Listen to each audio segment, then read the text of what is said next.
మంత్రి నియోజకవర్గం పలిమెల. మంత్రి శ్రీధర్ బాబు తన తమ్ముడు శ్రీనుబాబుకు దక్కన్ సిమెంట్ కంపెనీలో వాటాల కోసం మారుమూల పలిమెల రైతుల భూములను అన్యాక్రాంతం చేస్తున్నాడని మంత్రి మాజీ ఎమ్మెల్యే పుట్ట మధుకర్ ఆరోపించారు. మంగళవారం పలిమెల మండలంలోని బాధిత రైతుల భూములను సందర్శించిన ఆయన అక్కడే ఏర్పాటు చేసిన విలేకరుల సమావేశంలో బాధిత రైతులతో కలిసి ఈ సందర్భంగా మాట్లాడుతూ ఈ సమావేశంలో పలిమెల బీఆర్ఎస్ నాయకులు, మండల నాయకులు తదితరులు పాల్గొన్నారు. పలిమెల మండలంలో దాదాపు 300 ఎకరాల భూ కుంభకోణం. ఈ ప్రాంత ప్రజలు 40 సంవత్సరాల అధికారం ఇస్తే ఇవాళ ఉన్నటువంటి మంతని ఎమ్మెల్యే గారి కుటుంబానికి దాదాపు 40 సంవత్సరాల పైచీలకు అధికారం ఇచ్చిన పుణ్యాన మారుమూల ప్రాంతంలో ఉన్నటువంటి ఎస్సీ ఎస్టీల భూములని ఓట్లేసి గెలిపించి ఎమ్మెల్యే చేసి మంత్రిని చేసిన పుణ్యానికి మంత్రి గారి తమ్మునికి డక్కన్ సిమెంట్ కంపెనీలో పార్ట్నర్షిప్ కోసం 50% వాటా కోసం 300 ఎకరాలు ఆఫీసులో కూర్చోకుండా ఎంఆర్ఓ ఎక్కడో రహస్య ప్రదేశంలో రిజిస్ట్రేషన్ చేసిన విషయం ఇవాళ వెలుగులోకి రావడం చాలా బాధ కలిగించింది. కనుక ఈ ప్రాంతంలో ఒక బలహీన వర్గాల ప్రతినిధిగా మాజీ ఎమ్మెల్యేగా ఈ సమాజం దృష్టికి తీసుకెళ్ళి దీని మీద న్యాయ పోరాటానికి మీ ముందుంచడం జరుగుతూ ఉన్నది. ముందుగా 2008లో డిసెంబర్లో ఒక కమాలుద్దీన్ అనే అతన్ని సృష్టించి, అసలు కమాలుద్దీనే ఇక్కడ ఉన్నటువంటి ఆ బాబు దొరకు ఎలాంటి సంబంధం లేదనేది ఇక్కడ ఉన్నటువంటి రైతులు చెప్తా ఉన్నారు. ఇక్కడ మీరు చూస్తే వనం రామచంద్రరావు గారు, ఈయన కాంగ్రెస్ పార్టీ లీడరు. అక్కడ మంతిని ముత్తారం ఆ రోజు మండలం, అది ఇవాళ రామగిరి మండలం. అసలు ఇక్కడికి ఎందుకు వచ్చిండు, ఆయన ఎందుకు కొనుడో ఇవాళ మంతిని ఎమ్మెల్యే దీని మీద జవాబు చెప్పాలి. అంతేకాకుండా ఇక్కడ సదానందం అని మాజీ జెడ్పీటీసీ గారు, ఆయనది మంతిని ముత్తారం మండలం, ఆయన ఇక్కడ రిజిస్ట్రేషన్ చేసుకున్నాడు.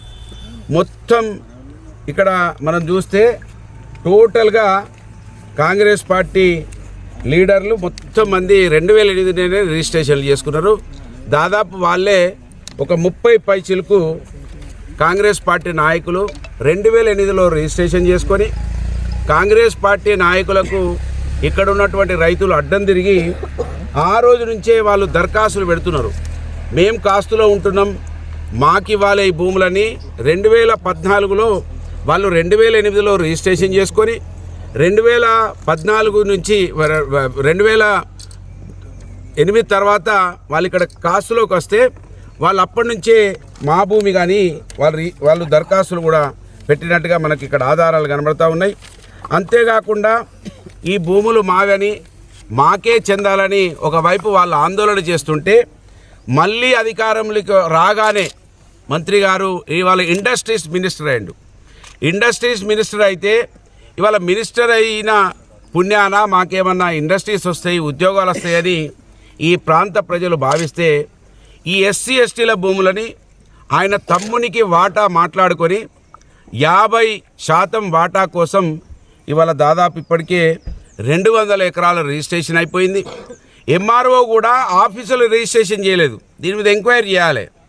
మళ్ళీ వాళ్ళ ఎంక్వైరీ చేయకుండా వాళ్ళే సోషల్ మీడియాలలో పెడుతున్నారు, ఎంక్వైరీకి ఆదేశించిండు మంత్రి అని. ఎంక్వైరీకి ఆదేశిస్తే ఎవరు ఆదేశిస్తే మళ్ళీ ఎంఆర్ఓనే ఎంక్వైరీ, ఆయన మీద ఆయన ఎంక్వైరీ చేసుకుంటాడా? అంటే కాంగ్రెస్ పార్టీ వాళ్ళ విధానం ఏ విధంగా ఉన్నదంటే వాళ్ళే దొంగతనం చేయడం, వాళ్ళే దొంగ అని మొత్తుకోవడం ఈ ప్రాంతంలో ఆనవాయితీగా మారిపోయింది. ఎమ్మెల్యే దీనికి వత్తాసు పలకడం, ఎవరైనా దగ్గరికి వెళ్ళి మాట్లాడితే నాకేం తెలుసు, నాకేం తెలియదు, నాకేం సంబంధం అని బుకాయించడం. ఇంకా రైతులు వెళ్తే నా మాట కలెక్టర్ ఇంట్లోడని వాళ్ళ మంత్రిగా ఉండి కూడా మాట్లాడుతున్నాడంటే ఆశ్చర్యం కలుగుతూ ఉన్నది. దీని పూర్తి ఆధారాలు ఇవాళ డక్కన్ సిమెంట్ వాళ్ళు తీసుకునే వాళ్ళ పేర్ల మీద నిన్నటి వరకు అంటే ఈ మంతిని ప్రాంతంలో ఉన్న వాళ్లకు రిజిస్ట్రేషన్లు అయితే రేపో మాకో వాళ్ళు విధిలేక మా భూములు మాకే ఇచ్చేస్తారని. ఇంకొక విషయం ఏంటంటే వీళ్ళకి ఆల్రెడీ ఆ రోజులలో చెప్పేటువంటి తోక పాస్బుక్లు ఉండేటి. వీళ్ళకు ఈ పలిమెల ఫ్లడ్స్ రావడం వల్ల ఊరు మునిగిపోయింది. మునిగిపోతే ఆ కాగితాలు కూడా కొట్టుకపోయినాయి. ఈ విధంగా వాళ్ళకు అవి కూడా ఉండేటి కాగితాలు. అంతేకాకుండా ఒకసారి కాలిపోయినది కూడా, ఊరంతా కూడా కాలిపోవడంతో కూడా వీళ్ళ కాగితాలు పోయినాయి. అయితే ఇక్కడ వీళ్ళు అనాదిగా వచ్చినటువంటి ఆ విషయాన్ని ఇవాళ కాకపోతే రేపు మాకు ఇస్తారు లోకల్ వాళ్ళు, ఏదో రోజు వస్తారని వీళ్ళు అది ఆలోచిస్తుంటే ఇవాళ ఎక్కిన వీళ్ళు ఏం చేసారు, ఇక డక్కన్ సిమెంట్స్ కంపెనీకి వీళ్ళు రిజిస్ట్రేషన్ చేశారు. ఎంత దుర్మార్గమో చూడండి. ఎమ్మెల్యే కుటుంబానికి పార్ట్నర్షిప్ కోసం